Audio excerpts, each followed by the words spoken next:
Γεια σας, παιδιά. Καλώς τα παλικάρια. Καλησπέρα, τι κάνουμε. Καλησπέρα σας. Χαίρομαι πάρα πολύ που επιτέλους έχουμε δύο ανθρώπους της τέχνης. Προφανώς θα μας παίξετε πιάνο. Καταλάβατε λόγω του πιάνου. Μα είναι... Όχι, είναι εντυμένοι σαν να πηγαίνουν σε μια συναυλία. Χαίρομαι πάρα πολύ που ήρθατε. Τι θα μας παίξετε σήμερα? Πρώτα είναι το Godfather, μετά της Carmen. Α, Μπιζέ. Μάλιστα. Και μετά έχουμε επιλέξει το... Τα παιδιά του Πειραιά. Τα παιδιά του Πειραιά. Μπράβο σας. Πολύ Χατζηδάκι. ωραία.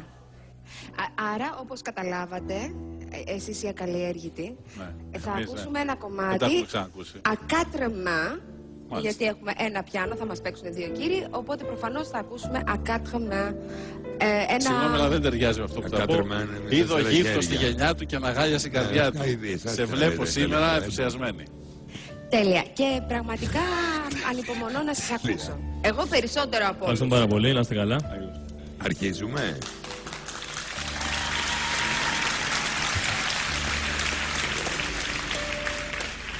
Α, σκαμπό δεν έχω. Σκαμπό, δεν έχετε φέρει σκαμπό? Χωρίς σκαμπό. Στα όρθια. Άσκαμπο.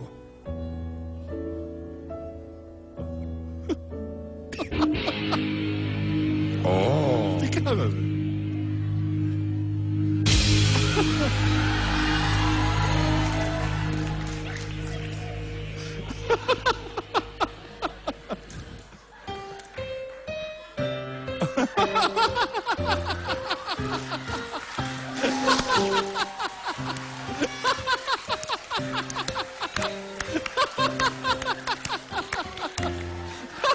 του φύγε του αριστερού λίγο.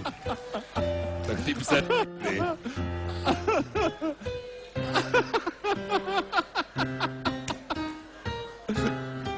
Ευγενία δεν σε πήγε σήμερα. Ναι.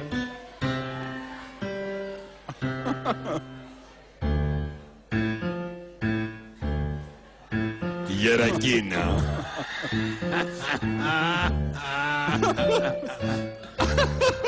Χορεύεται.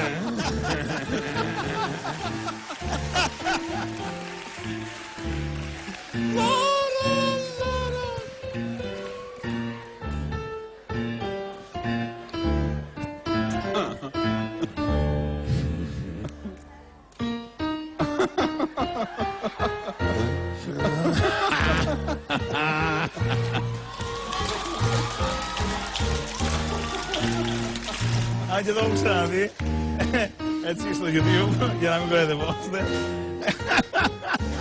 Είναι πολύ καλό και εδώ.